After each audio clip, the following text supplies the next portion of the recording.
Ngendikane Kanjeng Nabi Muhammad sallallahu alaihi wasallam niku teng hadis sahih mutawatir niku as-sholatu khairun maudhu'un fa aktsir aw aqillah. Kula balen malih. As-sholatu khairun maudhu'un fa aktsir aw aqillah. Jadi salat itu kebaikan yang sudah bawaannya dulu. Jadi sudah bawaannya salat itu kebaikan. Maudhu itu sesuatu sing asli. Pokoke salat itu mesti apike. Sebab niku ngendikane Nabi cek kowe ngekeh-ngekehno jumlahe salat, cek jumlahe napa sih? Dalam konteks artinya salat fardu karuan nggih, kaifiyahe karuan, aturane karuan. Terus salat niku wonten disebut an-naflul mutlak atau sunat mutlaqah. An-naflul mutlak atau sunat mutlaqah itu pantangannya hanya 3, enggak boleh ba'da subuh hatta tatlu asyamsu nggih sampai srengenge napa meletek. Gak oleh pas waktu zawal. Nggih niku antarane mriki pinten nak dhuwur nggih 12:05 menit nggih. Wis pokoke meh dhuwur niku mboten angsal. Iku jenenge wektu napa? Zawal. Terus nomor 3 ba'da asar nganti napa? Surupe napa? Srengenge. Larangan 3 salat ini bisa dibatalkan kalau ada sebab yang mukorin. Misalnya bar ngasar kok ana wong mati. Berarti kita angsal salat napa? Jenazah.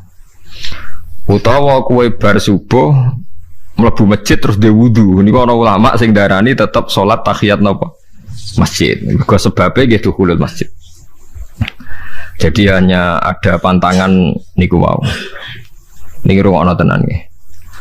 Nah terus yang menjadi kontroversi mulai zaman ulama ngantos samangke itu kaifiyah kados traweh. Wis ora usah tersinggung niki ilmu. Teng riwayat-riwayat Bukhari Muslim Nabi nu nak witir itu 9 rakaat. Lam yakut min hunna fi akhirihinna illa wahidan. Di Nabi nate salat witir itu 9 rakaat enggak duduk sama sekali, mau terakhir duduk pas ke-9 terus salam.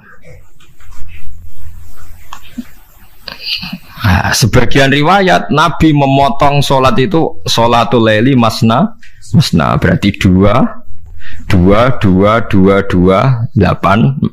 terus 1 witir. Ini rungono tenan.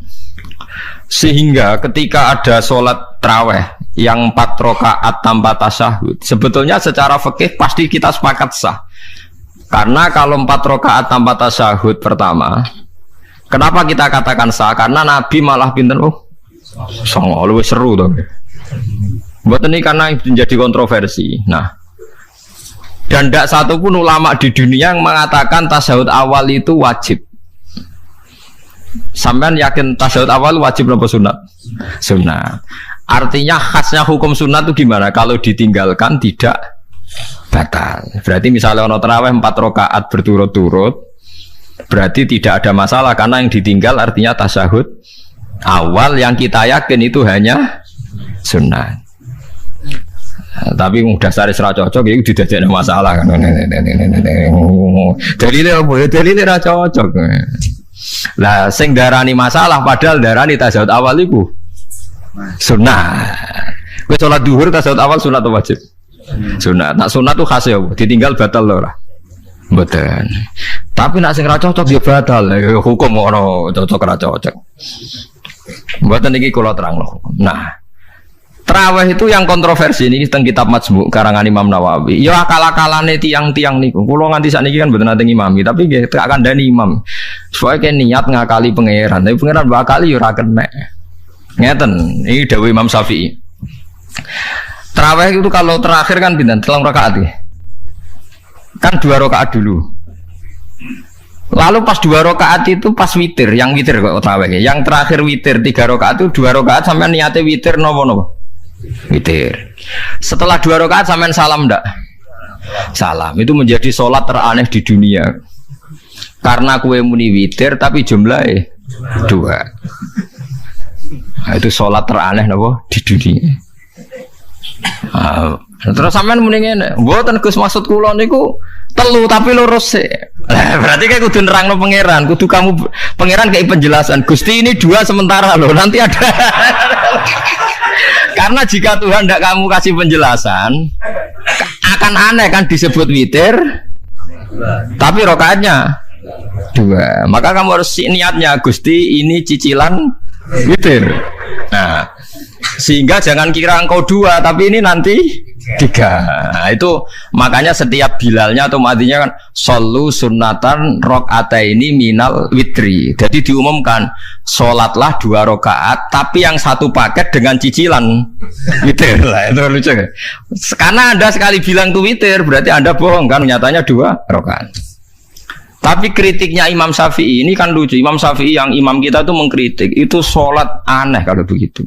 Sholat tuh kalau sudah salam itu dianggap sholat mustaqillah, sholat yang mandiri. Nggak bisa sholat kok bertakluk dengan sholat setelahnya. Sholat itu kalau sudah dimulai takbir, diakhiri salam ya selesai dan menjadi sholat yang mandiri. Nggak bisa sholat yang mandiri nih. Engkau nasibku ngenteni yang 1 itu. Iso sholat nggak selesai yo. Selesai. Sebab itu seharusnya witir agak resiko ya orang rokaat langsung tasahud awal, engkau terus tambah 1 rokaat. Kados mirip maghrib lah, mirip apa? Maghrib. Tapi itu kan masalahnya tidak populer juga. Nah itu. Akhirnya diakali wa shollu sunatan minal witri nggih. Tembriki ono minal witri kan? Itu kalau diterjemahkan salatlah kalian paket witir tapi ganjil paket witir tapi gendep sih, tapi ini sementara Gusti, tapi kan kita masih bingung. Itu cara pangeran dia bingung tenan ngadepi. Nah, makanya itu nak cara kula ya ora usah dijerok-jerokno, pokoke ngono iku. Ya, dadi barang keliru kadang yo muga-muga sepuro pangeran ya ora usah ngono iku. Dadi nak salat ya nak cara Sayyidina Utsman itu memang beliau bilang 2 rakaat itu berdiri sendiri. Karena sholat itu setiap 2 rakaat selesai. Setelah salam itu selesai. Nanti yang witir ya 1 itu. Makanya 2 itu rasa ono witir-witiran cara Sayyidina Utsman. Muga Nabi dawuh wa autir bi wahidatin. Kemudian sholat-sholat Anda yang 2 itu ditutup witir. Berarti ya yang sholat kedua ya sholli sunatan ya biasa saja nafal mutlak. Enggak usah nyinggung-nyinggung nopo witir. Oke. Loh ini penting sekali karena nyatanya ada witir kan? Nyatanya tidak nopo witir. Lah nanti yang 1 terakhir witir. Ya tapi adatnya ngoten niku. Jadi ini perlu sampean ketahui, sholat itu memang banyak masalah di secara fikihnya. Karena tadi kalau sampean niat witir, setiap sudah salam itu kan berarti selesai dan berdiri sendiri. Lah kok suwe-suwe nak rakaat sing terakhir batal lah berarti sing ngarepe melok batal. Mergo sak paket koyo capres mbek napa? Cawapres. Ora iso salat kok ono. Ah itu paham ya. Terus niku kaifiah salat. Di sampean memang akal-akalan tenggene witir pun bener solu sunnatam minal witri rakaataini. Jadi niku rondok bener ya rondok ngawur. Dadi ngawurnya itu tadi wong salat niku mustaqil lah setelah ditutup salam selesai kok bergantung. Hanya nasib 2 ini kan bergantung setelahnya kan. Mana ada salat kok sudah ditutup berkaitan. Mulane kula nu nak witir ya ora tau tak niati witir. Mun kula ora cocok mek pengumuman niku ora pati cocok. Kula tapi kan kula makmum. Ora malah dihisab kan cara salah yes. Usolli sunatan anut imam teng ati kula mpun sesuai. Nah, ame salah ya malah salah, nak bener ki melok napa? Bener tepak-tepakan wonten mawon. Jadi kula niku wong alim fikih tapi paling tersiksa kok kalah mbek adat, nggih kalah mbek napa? Adat. Ya piye? Nentang adat ora apik. Jare Nabi kono umume wong ya melok umume wong. Nek wong bento ya melok napa? Bento. Nah itu intinya Imam Syafi'i harusnya punya rasa malu orang yang mengatur sholat sedemikian rupa. Sebenarnya sholat itu niatem salah lah, keliru lah. Wong sholat itu wes apik, ora usah detail-detail napa niat. Mulane jare Imam Syafi'i kowe mlebu masjid niat duha ya untuk tahiyat masjid, niat tahiyat masjid nek nek wektu duha ya untuk duha. Karena wis barang apik, piye-piye tetep apik. Ngono dadi ora usah ribet-ribet niat ngono bae wong barang apik. Paham ya? Tapi kan sederhana kan sebenarnya kita tidak perlu bulat, tidak perlu apa bulat. Paham ya? Terus ini penting. Nah, terus yang ketiga masalah kesunatan jamaah dan tidak. Ini kalau terang detail. Menurut hukum fikih tahajud itu jelas gak disunatkan jamaah. Witir juga nggak disunatkan jamaah. Tapi semua ulama yang bilang tidak disunatkan itu nggak ada yang memfatwakan hak batal kalau berjamaah. Jadi tidak ada yang bilang dikatakan batal kalau jamaah. Cuma tidak disunatkan jamaah. Tapi Rasulullah itu pernah main di salah satu sahabat di waktu duha.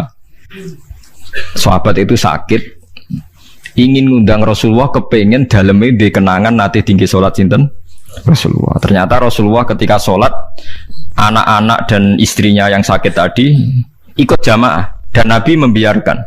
Bahkan Nabi sempat ngatur soft. Padahal itu satu bentuk sholat yang kategorinya nggak disunatkan apa jamaah.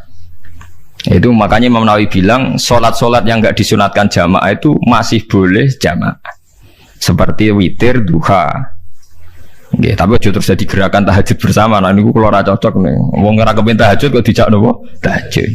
Kula nggih nate dipamiti Gus nek ana tahajud bersama. Cangkem ora usah. Wong sing ngeloni bojone yo lagi ibadah, mbok ibadah sing ora enak ngono lho. Mergo jare Nabi wis jelas wa fi buti ahadikum sedekah. Tadi kowe ku malah lucu. Wis ibadah kok baca apa? Ibadah. Jadi sing ngeloni, lho ngeloni ra kudu ngeloni bojo, ngeloni anak iku ya napa? Ibadah. Takokno ruhen.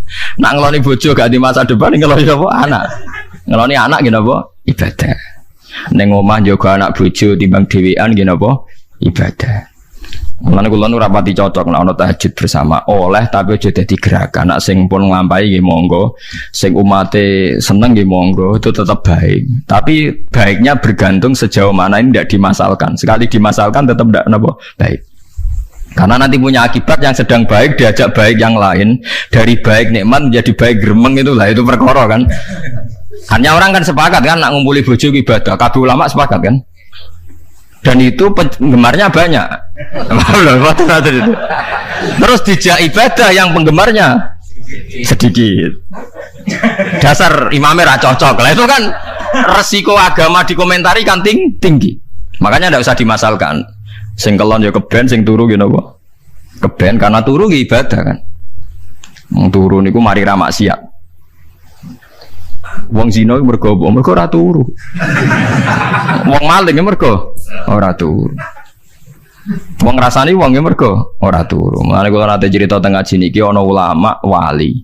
Saking seneng ibadah nganti janggal. Ana gak wali sing makome kaya aku.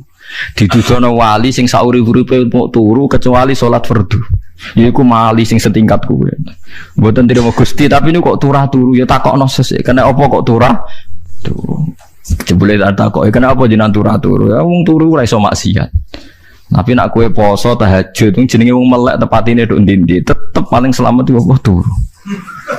Akhirnya ngakoni dene jebule alim kowe lah ya dadi turu iku iso dadi wali. Ke wong turu ora ngarah zina, ora ngarah maling, ora ngarah ngrasani wong. Dadi mulane akeh wali sing berangkat saka napa turu. Mulane Ashabul Kahfi ku wali sing kramate ku turu suwi. Mergo turu ku nak tepak. Niku iso dadi napa? Wali. Mulane kenapa kramate Ashabul Kahfi napa? Turu. Tapi aja tiru. Iki cerita ilmu, dari ilmu ora kudu mbok setujoni niki ilmu. Difaham ya dados. Kula piyambak pribadi belum pernah tahajud jamaah sama istri saya. Kula piyambak jarang tahajud. Tapi memang saya beritahu kalau sholat-sholat yang kesunatannya itu tidak jamaah, sebaiknya jangan dipaksakan jamaah. Karena kadang fadilahnya disirron. Kalau balik ini seperti sodakoh. Kalau zakat wajib itu sebaiknya diumumkan supaya orang tahu bahwa dia sudah melakukan kewajiban. Tapi kalau zakat tidak wajib sebaiknya sirron, sebaiknya rahasia. Begitu juga sholat jamaah itu kenapa baik di sholat fardu? Karena kalau yang tidak jamaah kan dikira dia tidak sholat. Makanya kesunatannya sholat fardu namun jamaah. Tapi selalu potensi riya, sum'ah, pamer itu ada sehingga ada sholat-sholat yang dari awal didesain supaya tidak kelihatan orang. Yaitu sholat nggak usah berjamaah. Plus baik di rumah. Semua ulama ijma sholat sunat itu baik di rumah apa di masjid? Di rumah. Di rumah, di dalam kamar sama di kamar tamu, ruang tamu baik di dalam kamar. Bahkan Nabi nyebut sholat fiko ibaitiha di kamar paling dalam.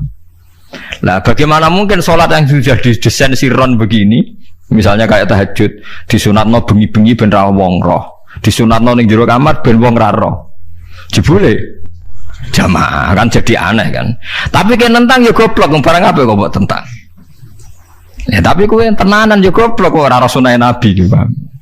Mulane aku ora takoki tiyang, jenengan takoki kok mbang-bang. Lah makane aku wong alim dadi bingung. Bingunge iku mergo akeh ilmune ora kok koyo bingungem. Tapi sing jelas peminat ibadah kelon itu lebih banyak. Ini mau saya mesti ini. Karena Anda harus sepakat kan kelon itu apa? Ibadah. Kita sepakat kan. Dan itu peminatnya banyak.